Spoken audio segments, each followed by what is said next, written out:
Bismillahirrahmanirrahim. Assalamualaikum warahmatullahi wabarakatuh.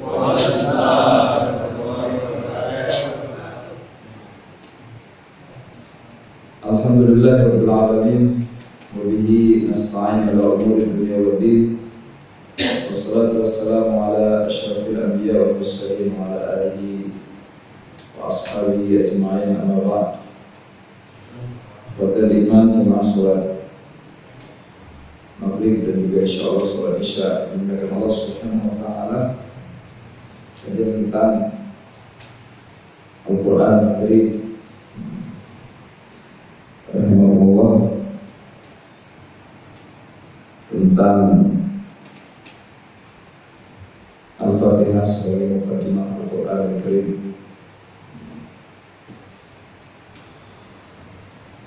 Ada banyak nama untuk Al-Quran Al-Karim, ada Al-Kitab dan sebagainya, termasuk juga Syifa. Begitu pula halnya dengan surah Al-Fatihah. Ada Ummul Quran, ada As-Sab'un, Al-Mathani, ada Syifa. Nama-nama yang langsung diberikan oleh Allah Subhanahu wa taala ataupun nama-nama yang diistihadkan oleh para ulama. Allah Azza wa Jalla turunkan surah Al-Fatihah di Mekah di awal-awal dakwah, tetapi kemudian walaupun Al-Fatihah diturunkan di awal dakwah, di awal Islam, namun Al-Fatihah mencakup keseluruhan isi Al-Quran Al-Karim. Ini salah satu bukti penting bahwa Al-Quran benar dari Allah Subhanahu wa taala, bahwa Al-Fatihah tidak diturunkan di akhir setelah semua ayat turun, bahwa Al-Fatihah bukanlah rangkuman atas isi Al-Quran Al-Karim, sehingga menepis tuduhan yang dialamatkan kepada Al-Quran bahwa Al-Quran bikinan Muhammad sebagai seorang budayawan. Ayat begitu, bahwa Muhammad pelan-pelan menyampaikan kebenaran dan suara hatinya tentang perbaikan moral di kota Mekah, maka pada akhirnya kemudian ia menyimpulkannya di dalam surah Al-Fatihah. Maka sejarah berbicara sebaliknya. Al-Quran turun di awal dakwah, Al-Fatihah turun di awal dakwah. Salah satu bukti kuat bahwa Al-Fatihah itu turun di Mekah, bahwa Nabi SAW mengatakan, la salat man lam yaqra' bi Fatihatil kitab, tidak sah salat orang yang tidak baca Al-Fatihah. Dan perintah atau syariat salat sudah ada sejak di Mekah. Peristiwa Isra dan Mi'raj, di mana Nabi Muhammad SAW mendapatkan perintah langsung dari Allah untuk menunaikan sholat, itu terjadi ketika Nabi masih di Mekah. Rahmatullah, Al-Quran Al-Karim walaupun turun secara berantakan menurut pandangan kita, tidak teratur susunan ayat dan surat. Bahkan ulama tidak sedikit yang mengatakan biasanya paling banyak jumlah ayat yang turun sekaligus dari Al-Quran biasanya hanya 10 ayat paling banyak. Dan itu pun tidak turun satu surat dulu secara berurutan kemudian selesai, kemudian Allah melanjutkan berupa surat yang lainnya. Karena turunnya benar-benar berdasarkan apa yang sudah diskenariokan oleh Allah agar terjadi di muka bumi, yang menuntut penjelasan dari Nabi SAW, penjelasan dari Allah. Tujuannya rahmatullah atau hikmahnya agar dari sejak awal Islam umat ini menyadari walaupun Al-Quran itu benar turunnya dari langit, tetapi bukanlah merupakan aturan yang tidak berkaitan dengan fenomena kehidupan kita, tapi ia adalah solusi atas berbagai persoalan kehidupan. Sehingga hikmah berikutnya, Nabi beserta para sahabatnya dengan mudah menerapkan isi Al-Quran secara keseluruhan tanpa pengecualian satu ayat pun dari Al-Quran. Tidak pernah terjadi di zaman Rasulullah SAW kebingungan bagaimana mempraktekkan isi Al-Quran. Mereka dengan mudah menjalankannya karena Al-Quran turun berangsur-angsur sesuai dengan apa yang sedang dihadapi, sesuai dengan tantangan yang harus diselesaikan oleh para sahabat dan oleh Nabi SAW. Dan rahimahullah, turunnya ayat yang tidak beraturan itu, tidak beraturan urutan ayatnya, tidak beraturan urutan suratnya, tapi setiap bulan Ramadan Jibril alaihissalam mendampingi Nabi untuk memastikan bahwa Nabi menghafal dalam urutan yang benar. Ilustrasinya begini bahwa kalau anda beli buku ya apalah, buku bacaan gitu. Bilanglah ada 100 halaman, tapi waktu diserahkan ke kita, hari ini halaman 20, besok halaman 3, besoknya lagi halaman 23, besoknya lagi halaman 50, besoknya lagi halaman 2, besoknya lagi halaman 51, besoknya lagi halaman 11. Gak pakai nomor halaman. Terus bagaimana diurut?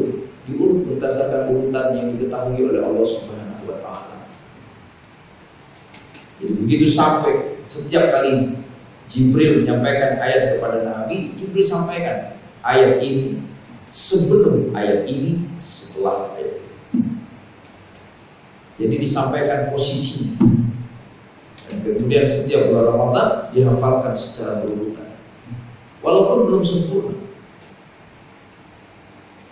Misal yang sudah turun 50, 30, 20 ayat 1, maka dihafalkan 1, 20, 30, 50.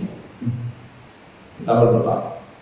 Turun besoknya turun lagi, ada ayat 5, ada ayat 11, maka mulai tahun depan 1, 5, 11, kemudian ke 20, 30.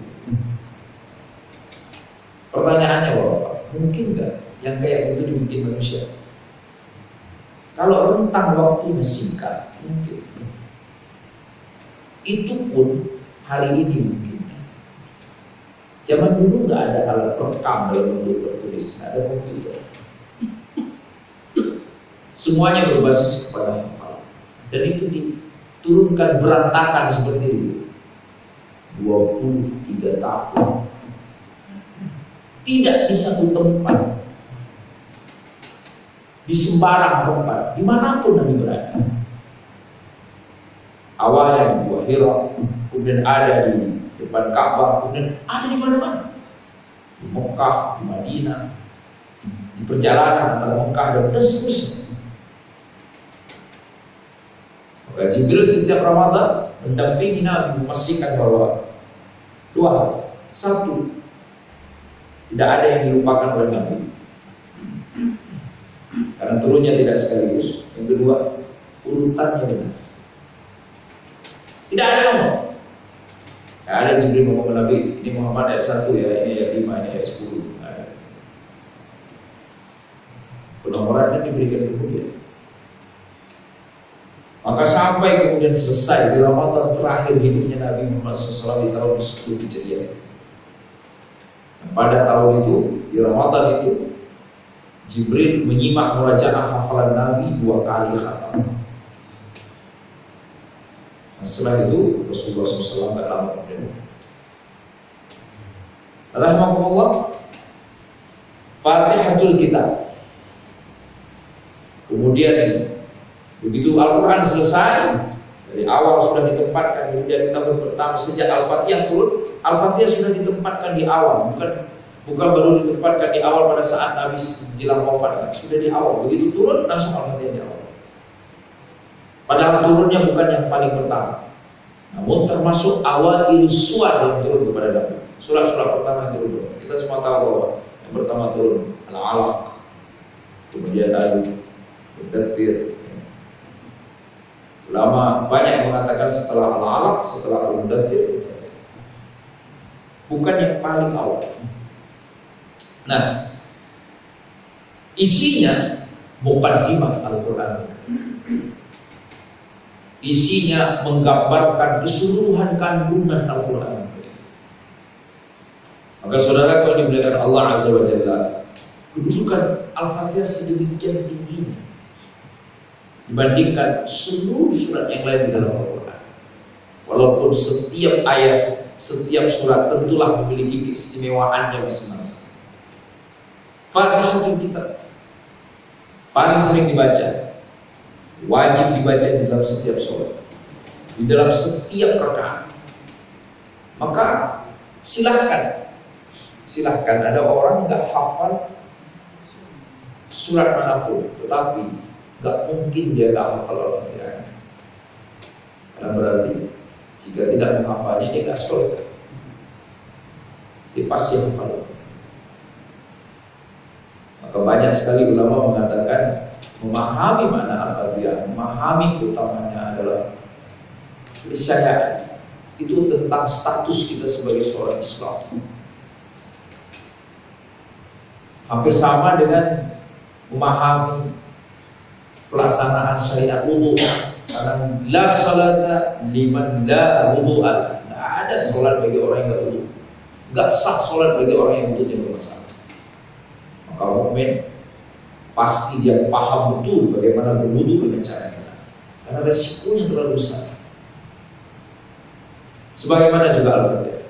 Muqaddimah Al-Quran. Kita beli buku apapun, pasti kita baca muqaddimah dulu. Tebal sekali halamannya, khatam baca muqaddimah. Mungkin kita udah malas baca depannya. Kalau yang cerdas dia paham alur isinya. Apa yang Allah sampaikan dalam muqaddimah Al-Quran dalam surah Al-Fatihah? Yang pertama sekali tentang bahwa kita harus selalu mengikutsertakan Allah dalam semua aktivitas kita. Abdani ubi Bismillahirrahmanirrahim, dengan nama Allah, bahwa Allah ceritanya. Maka gak tepat kalau ada orang yang menganggap bawa agama atau bawa Allah itu berlebihan. Memang harus dibawa. Itu ciri khas orang Islam. Kemana aja bawa agama. Maka gak mungkin kita bawa agama. Maka Al-Quran keseluruhan isinya konsisten dengan instruksi ini. Apa bukti konsistensi? Kita gak mungkin, kita kesulitan untuk tidak menemukan jawaban dari Al-Quran atas persoalan yang sedang kita hadapi. Pasti saja ada jawabannya, pasti aja ada ayatnya. Kalaupun tidak secara langsung, ada yang tidak secara langsung. Misalnya ayat langsungnya nggak ada, tapi ada yang dibalik ayat itu, di pemaknaan ayat itu, dalam pilihan kata dan sebagainya. Maka Bismillahirrahmanirrahim. Dan yang kedua dari ayat yang pertama ini, bahwa ketika Allah dilibatkan, kita diminta untuk sepenuhnya sadar bahwa Allah yang dilibatkan itu Allah yang Ar-Rahman dan Ar-Rahim. Allah yang sangat sayang kepada kita. Maka melibatkan Allah dengan husnul dzan, bukan dengan su'ul dzan. Ya. Nabi Allah Ibrahim waktu mau masukkan ke dalam api, hasbunallah wa ni'mal wakil. Nabi Muhammad ketika ada yang datang, awas ada ancaman, kita mau dihabisi, hasbunallah wa ni'mal wakil. Jadi ingatan kita tentang Allah itu ingatan kebaikan. Walaupun kita tidak melihat Allah, Kita tak melihat ke langit, gak ada bayang-bayang Allah berwujud di Allah bentuknya begini. Tapi Bismillahirrahmanirrahim menyadarkan kita tentang itu. Maka antum bisa bayangkan Pak, ketika Nabi mengatakan tidak ada pekerjaan baik kecuali pasti diawali dengan Bismillahirrahmanirrahim, maka apa yang terjadi? Pasti sangat optimis, sepenuhnya optimis. Optimisme yang beralasan, yang logis. Kenapa Anda terlalu pede, kata orang? Dijawab, bagaimana saya tidak percaya diri sementara yang membantu saya Tuhan yang menguasai segala sesuatu, yang membantu saya Tuhan yang maha mengasihi, maha penyayang. Ya kan? Maka umat ini tidak seharusnya hidup dalam ketakutan dan keraguan-keraguan untuk berbuat baik, untuk beramal soleh, karena mereka memiliki Bismillahirrahmanirrahim. Baik sangka. Artinya, ketika seseorang hidup dengan pesimisme, seolah-olah gak akan pernah berhasil, gak akan pernah bisa, maka sebenarnya dia sedang membangun atau mengkonstruksi prinsip-prinsip akidahnya atas fondasi buruk sangka kepada Allah, bukan Ar-Rahman Ar-Rahim. Tamam, rahmatullah. Maka dari itu, aplikasinya bagaimana? Kita jalankan saja hadis Nabi. Bismillah. Ya kan? Mau apa? Kopi. Bismillah. Bikin kopi, duduk-duduk di belakang bawa Bismillah. Ini kan? Iya, naik motor kita menyalain Bismillah. Bismillah. Hadirkan Allah. Bismillah. Ada yang ingin sempurnakan Bismillahirrahmanirrahim. Menceramah Bismillahirrahmanirrahim. Mau bicara sama anak Bismillahirrahmanirrahim. Ya. Awali dengan Allah, libatkan Allah. Berangkat kantor, kerja apa, Bismillahirrahmanirrahim. Ya. Agar apa? Agar niat baik itu tidak buru-buru dicurigai. Oleh siapa? Oleh si pelakunya sendiri. Kita kan suka curiga niat baik. Apa bukti orang curiga niat baik? Gak berani berniat baik. Mau itu contoh orang gak berani berniat baik, dia gak bisa ngaji, baca Qurannya salah-salah. Dia tahu itu, tapi gak berani untuk sekedar berniat, insya Allah saya mau belajar, insya Allah tahun ini saya bisa ngaji. Yang itu aja gak berani loh. Kita coba. Antum berani gak berniat untuk hafal Quran 30 juz? Saya ulang pertanyaan, berani gak berniat hafal Quran 30 juz gak? Berani, karena udah dibuka di Mahi kan? Kalau gak dibuka di Mahi, jangankan hafal Quran, ya Ustaz udah tua begini, kita buruk sangka terus sama diri kita. Giliran yang gak ada kaitannya dengan amal soleh, seolah-olah gak ada halangan sama sekali. Padahal niat baik, gak ada risikonya. Ada risiko niat baik, Pak. Insya Allah saya niat anak saya semuanya jadi penghafal Quran. Berani gak, Pak? Harusnya berani kan? Tapi ada yang gak mungkin lah. Saya tahu kayak apa bentuk anak saya. Kayaknya dia jadi Tuhan buat anaknya.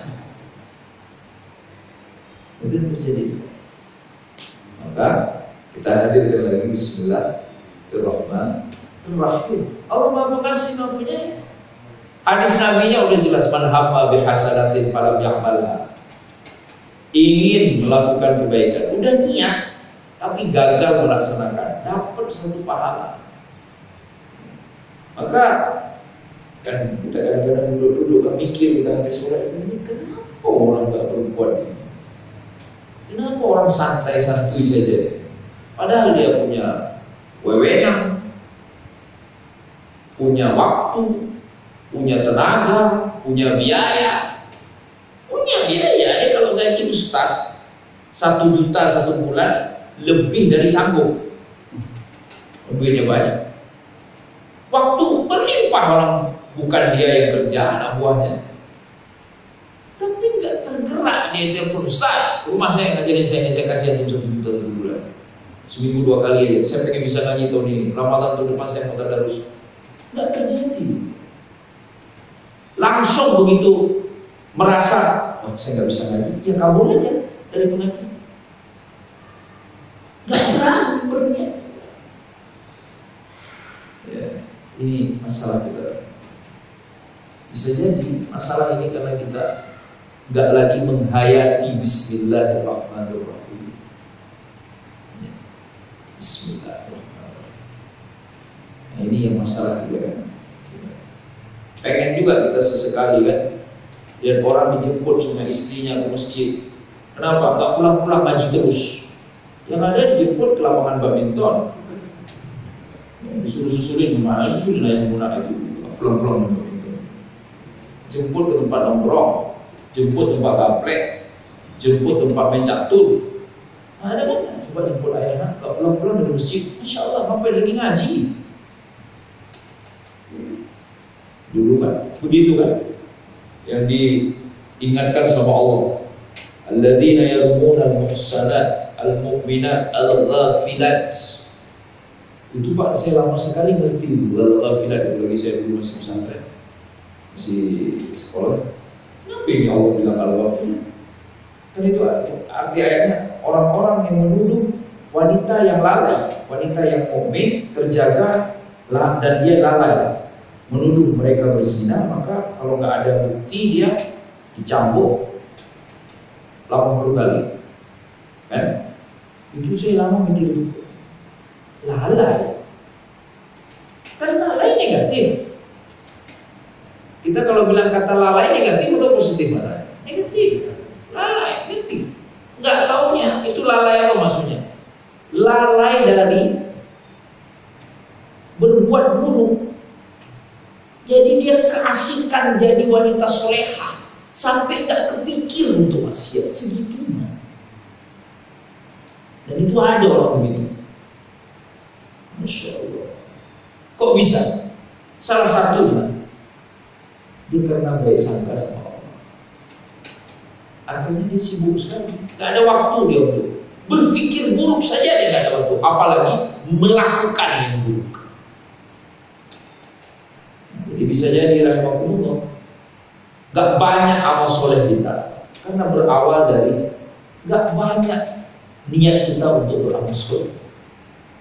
Gak ada rencana kita itu udah habis, udah selesai. Begitu masuk usia kerja, punya anak, waktu kecil ada rencana itu, kecil biar anak ini belajar agama, Al-Quran, sekarang anak kuliah. Itu akhirnya lihat anaknya, kalau dia udah terlambat dia nggak mungkin hafal Quran lagi, nggak ada cara lagi, udah selesai.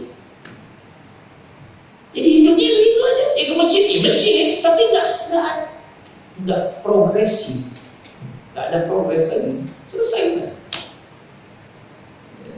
Jadi masjid, pulang ke rumah, makan, mandi, tidur, rebahan, masjid, tenaga masih ada, orang dia jalan kaki masjid.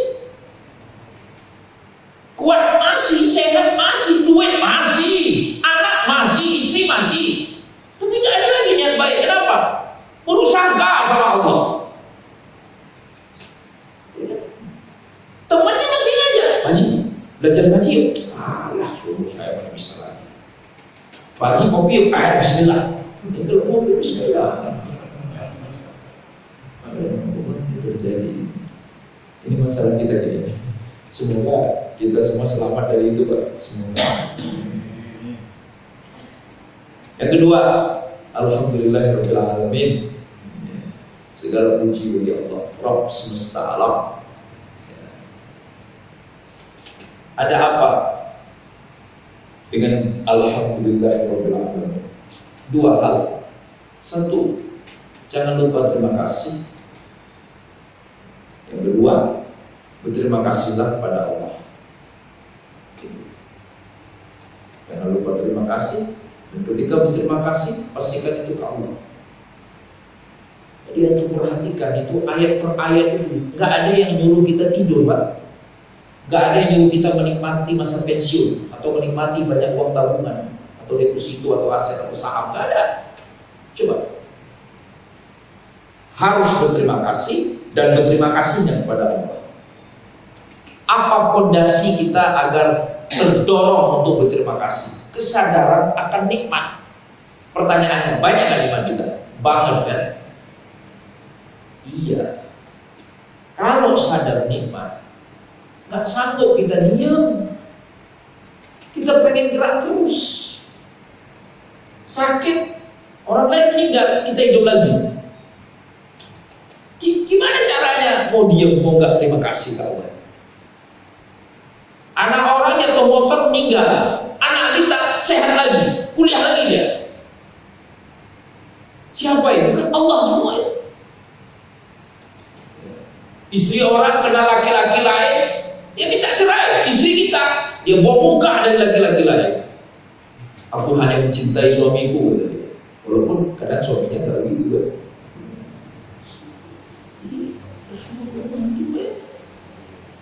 Luar biasa ini. Nikmat nggak habis-habis. Nggak bisa kita diam aja. Alhamdulillah Rabbil Alamin. Rabbil Alamin. Kenapa enggak Alhamdulillah Rabbin Nas kayak surat terakhir dalam Al-Quran? Qul a'udzu birabbin nas, malikin nas, ilahin nas. Kenapa kalau di awal itu malah Rabbil Alamin? Apa hikmahnya? Bahwa sumber nikmat itu banyak banget. Ini nih, itu bagus banget kan? Mahal harganya. Berapa tahun mata kita gak sakit lihat beginian, Pak? Paling 10 tahun. Habis itu bosan gitu kan? 10 tahun mendatang orang akan bilang terlalu jadul. Betul. Lah langit itu yang dikasih sama Allah, itu kan nikmat mata ya. Ada orang bilang lihat malam itu saat gak ada polusi cahaya, dia lihat bintang tuh dia bilang bosan lihat bintang kayak gini doang. Gak ada. Sanggup kita berterima kasih atas nikmat itu? Gak sanggup. Maka Rabbil Alamin, sadari semua alamin. Alamin bukan alam lagi, alamin. Ya diri kita, ya keluarga kita, ya lingkungan kita, ya rumah kita, ya kendaraan kita, semua dari Allah Subhanahu wa taala. Ketiga, balik lagi ke Ar-Rahman Ar-Rahim. Bahwa Rabbul Alamin itu Rabb rububiyah, arti rububiyah Pak. Al-Murabbi, Al-Muslih, Ar-Ra'i, yang membimbing, yang memperbaiki, yang merawat. Itu Allah lakukan bukan dengan kesombongan Allah. Bukan Allah ingin tunjukkan kegagahannya, kekuatannya. Nah, Allah ingin tunjukkan kasih sayangnya. Makanya setelah Alhamdulillahirabbil alamin, Ar-Rahman Ar-Rahim lagi. Diulang sampai 2 kali dalam satu surat Ar-Rahman Ar-Rahim. Untuk apa rahmatullah? Agar jangan silau mata kita dengan kebaikan manusia, dengan nikmat yang kita dapatkan dari alam, karena sesungguhnya alam memberikan nikmat karena perintah Allah. Dia belajar, dapat ilmu, oksigen dari pohon, sibuk dia ngurusin pohon, lupa dengan pemilik pohon, yaitu Allah. Itu terjadi yang kita sebut dengan istilah pecinta alam, pembenci Tuhan. Gimana ceritanya? Cinta alam tapi benci Tuhan, pemilik alam. Ini pencinta alam harusnya juga mencintai pemilik alam. Ada yang berani mengatakan saya mencintai alam karena alam milik saya. Lah, mana sertifikatnya Anda kalau bilang alam milik Anda? Ada kan? Alam milik Tuhan. Allah. Kita janganlah silau. Al-Quran penuh dengan peringatan gitu kan. Indah, jangan silau. Dunia la'ibun walahun, dunia permainan saja, jangan silau. anak permainan, istri permainan, keindahan-keindahan saja itu. Bukan itu target utamanya. Target utamanya ridha Allah Subhanahu wa ta'ala. Oh, ada istri, ada anak, agar mempermudah kita dapat ridha Allah Subhanahu wa ta'ala. Maka kemudian ketika kita baca setelah alhamdulillahirabbil alamin arrahmanir rahim, sampailah kita ke Maliki Yaumiddin, penguasa hari akhirat. Apa intinya dari Maliki Yaumiddin? Intinya bahwa penguasa yang sesungguhnya adalah yang berkuasa di hari akhirat. Ya, salam. Jadi ulama mengatakan, kok bisa ada raja sekarang di muka bumi? Allah berikan kesempatan kepada beberapa orang untuk jadi raja.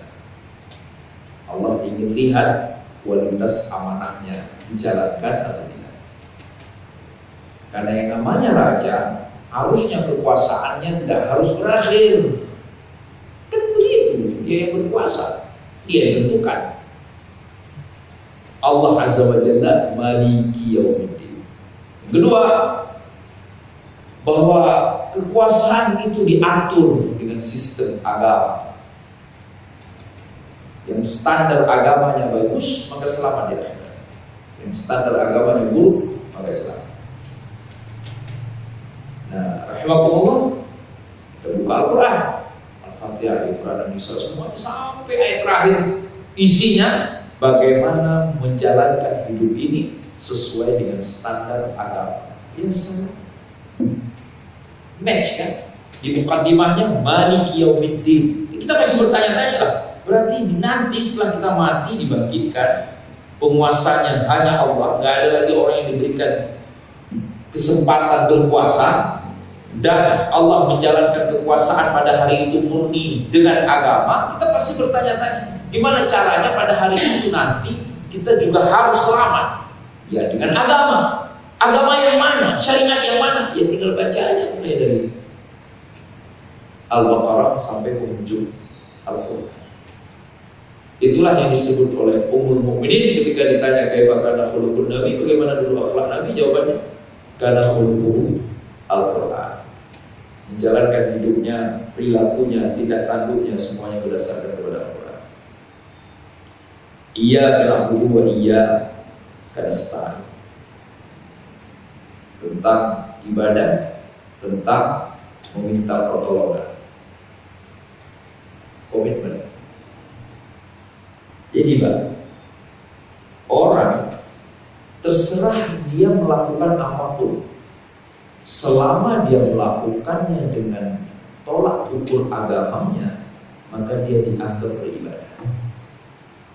Ya kan? Tapi ketika tidak dengan tolak ukur agama, maka keluar nilai ibadah dari apa yang dilakukannya. Gak harus kan kita ngaji doang, atau cuma sholat doang. Kita bermasyarakat, kita jalan, kita duduk, kita berteman, berinteraksi, semuanya kita lakukan, berprofesi dan sebagainya, bertransaksi dan seterusnya. Tapi kalau dalam semua amalan itu kita menghadirkan agama, maka iyyaka na'budu, kepadamu lah kami menyembah. Ya. Inilah yang disebut dengan istilah Islamisasi kehidupan. Dan ini semuanya terkait. Kalau dia mau melakukan apapun, baca Bismillahirrahmanirrahim, maka pasti dia akan sadar betul bahwa apa yang akan dilakukannya tidak boleh melawan Allah. Harus dalam rangka mendapat ridho dari Allah Subhanahu wa ta'ala. Maka Pak, gak mungkin kan kalau ini adalah ibadah kemudian dia ambil duit orang, dia ambil hak orang, dia ambil kesempatan orang. Gak mungkin, karena ini adalah ibadah. Maka kalau ada yang ngerti kita jadikan ibadah, ini ibadah kita kepada Allah SWT, itu dalam rangka apa? Biar kita tidak memanfaatkan profesi itu, kesibukan itu, aktivitas itu untuk mendekatkan diri kita ke neraka. Itu maksudnya. Biar apa yang kita lakukan itu mendekatkan diri kita ke surga. Iyyaka na'budu wa iyyaka nasta'in. Nggak mampu kita melakukan itu semua dalam wujud sempurna, kecuali ditolong oleh Allah. Ditolong oleh Allah. Maka kita harus jujur bahwa sejujur-jujurnya kita. Itu yang kita punya itu rumah, kendaraan, istri baik, anak semua. Emangnya kerennya kita itu ya Allah. Sampai detik ini masih aman Allah. Maka Nabi ketika ingin menyadarkan sahabatnya kan Nabi ngomong 3 hal itu kan. Aminan fi sirri, mu'afan fi jasadihi, wa 'indahu qutu yaumihi. 3 ayat. Ka'annahu hizat lahu dunya wa fiha. Jadi kalau paginya orang kita yang pagi, pas pagi kita dapat 3 hal ini kata Nabi itu seolah-olah dia dapat dunia semuanya. Itu untuk menyadarkan kita. Aman, pas bangun melek kita aman. Ada orang begitu melek takut ditagih hutang, itu berarti aman dia. Ya. Melek aman. Kemudian muafan, sehat, nafas dari nafas enak, badan sehat, gak demam. Yang ketiga ada sarapan, ada makan siang, ada makan malam. Udah besar sekali itu nikmat yang didapatkannya. Rahimahullah. Tapi apa mampu kemudian kita menjadikan semua aktivitas kita ibadah gara-gara kita sadar akan nikmat? Tetap kita nggak mampu. Minta tolong lagi sama Allah. Maka di sini mengandung hal yang unik Pak. Di iya karena berdua iya karena setengah itu mengandung apa itu? Akhlak tawadhu. Orang kalau nggak pernah minta tolong sama Tuhan itu sombongnya minta ampun. Jadi jangan kita buru-buru menganggap saudara kita itu sombong karena dia disombong sama kita. Nah, belum tentu. Kan kayak antum baca kitab ulama dulu Pak. Mereka kalau nulis itu begini Pak.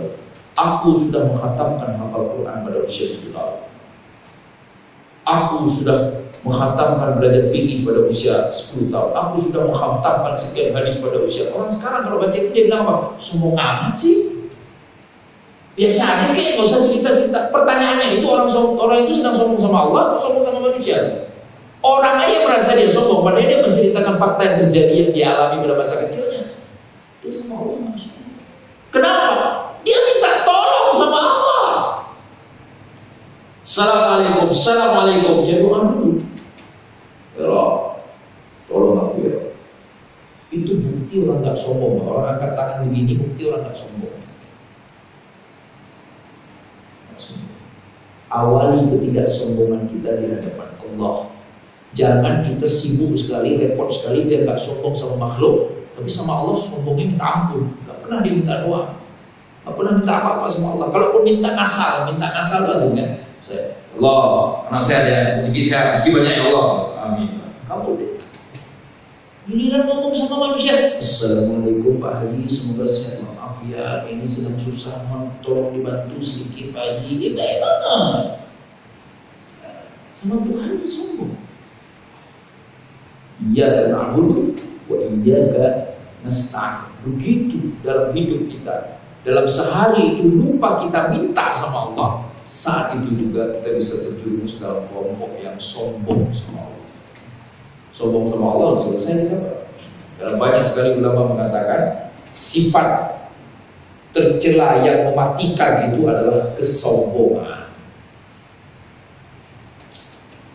Ihdinas siratal mustaqim. Tunjukilah kami jalan yang lurus. Jadi langsung diajarkan. Kan tadi iya karena selain minta tolong. Maka pertolongan apa yang paling kita butuhkan? Ya salam. Jalan yang lurus. Apa tuh jalan yang lurus? Manual kehidupan. Itu yang paling kita butuhkan. Kalimat tanyanya bagaimana cara titik-titik itu.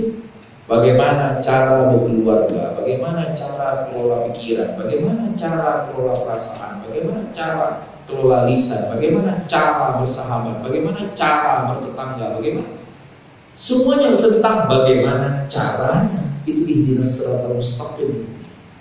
kita pengen cara yang benar, cara yang dari Allah, cara yang lurus, yang dengan cara itu bukan hanya dunia yang selamat, tetapi akhirat juga ikutan selamat. Nah, cara itu semua ada di dalam Al-Quran. Penutup, Allah sampaikan orang yang berhasil mengikuti cara yang benar, siratal ladzina an'amta 'alaihim, orang yang hidup dengan jalan yang baik, yang dapat nikmat di dunia dan akhirat, generasi selamat. Bukan kelompok yang dimurkai, bikin Allah marah, atau kelompok yang merasa benar tapi sebenarnya mereka salah jalan. Jadi di penghujung Al-Fatihah itu Pak, kan awalnya Rahman Rahim, kasih sayang, optimis habis kita, sepenuhnya optimis, sepenuhnya baik sangka sama Allah. Di penutupnya peringatan, jangan sampai kelakuanmu bikin Allah marah. Jangan sampai engkau merasa benar tapi sebenarnya kesasar. Seimbang kan? Dan hanya Al-Quran, kitab pedoman hidup yang paling seimbang di muka bumi. Nggak ada Pak, orang rajin ngaji, baca Al-Quran, mengamalkan isinya, lantas tergila-gila sama akhirat, lupa dunia, itu nggak ada kejadian. Lihat aja masa sahabat, sempurna kan? Dunianya eksis, akhiratnya nggak pernah dilupakan. Kenapa? Karena mereka Al-Quran. Sisanya buku yang lain, mau apapun kita baca, kalau nggak habis baca buku itu kita jadi berat dunia atau kita jadi berat akhirat. Semoga Bapak yang dimuliakan Allah Subhanahu Wa Taala, kita semua selalu mendapatkan ridha Allah Subhanahu Wa Taala dalam hidup kita. Semoga kita bisa menghiasi hidup ini dengan Al-Quranul Karim. Al-Fatihah adalah surat yang paling sering kita baca, dan ini adalah muqaddimah bagi Al-Quranul Karim. Maka mudah-mudahan arti dan makna yang terkandung dalamnya selalu menghiasi kehidupan kita. Mudah-mudahan kehidupan ini menjadi lebih baik. Yang ingin sama-sama kita garis bawahi pada pertemuan malam ini, tidak perlu takut untuk berniat baik. Iya kan? Iya Pak, iya. Kita kan pasti kadang-kadang punya salah sama orang. Ya, salahnya kapan? 20 tahun lalu. Lama banget udah. Menurut kita orang itu udah lupa. Anehnya kita masih ingat. Iya kan? Nah, beranikan diri berniat baik. Datang temui Pak Haji. Dulu kan saya ambil uang Pak Haji 1 juta. Waktu itu saya kira Pak Haji bisa lupa. Kayaknya Pak Haji lupa. Anehnya kok saya nggak lupa ya. Nah, saya masih ingat. Pak Haji masih perlu nggak? Jangan nanya gitu, langsung kasih aja. Ini uangnya ya. Nah, kalau ditanya dia masih bilang, udahlah lupakan aja. Padahal dia butuh uang kan. Ya, jangan takut berniat baik. Mudah-mudahan rahimahullah, harapannya apa? Walaupun kita pasti nggak akan memudar. Nah, saya kalau lihat itu sedih juga, udah ada jenggot putih. Saya nggak nyangka bisa ada jenggot putih gitu. Berarti mungkin tua gitu kan? Iya, dulu lagi pertama ceramah di sini kayaknya belum putih ya Pak Arisya. Pak Ustaz Aris sudah belum putih-putih, masih gelap semua lagi, itu hitam-hitam semua rambut itu. Makin tua. Bahayanya tua itu apa Pak? Kita langsung berpikir gak ada lagi amal soleh yang perlu diperjuangkan. Seolah-olah pahala udah cukup, itu ngerinya gitu. Saya mulai merasa gitu kadang-kadang. Udah gitu target-target amal soleh itu jadi gak ada sama sekali. Jadi kayak apa tuh orang bilang PW yang udah posisi wena aja itu udah aman, dulu pensiun, masjid, jalan, ada. Jangan begitu. Rahimahullah. Gak cukup, kita gak tahu kan, gak tahu rapor amal kita kayak apa, gak tahu kita ini. Maka lihat anak kita mau berapa juga umur dia, niatkan aja, bisa dia menghafal Quran, bisa aja. Nah, ayah tuh pengen kamu menghafal Quran, gak apa-apa kan? Emang dosa? Enggak kan? Enggak dosa sama sekali. Maka teruslah agresif, teruslah progresif dalam beramal. Mungkin ini yang bisa disampaikan. Mohon maaf jika ada kekeliruan. Bila kita fikir dia, assalamualaikum warahmatullahi wabarakatuh.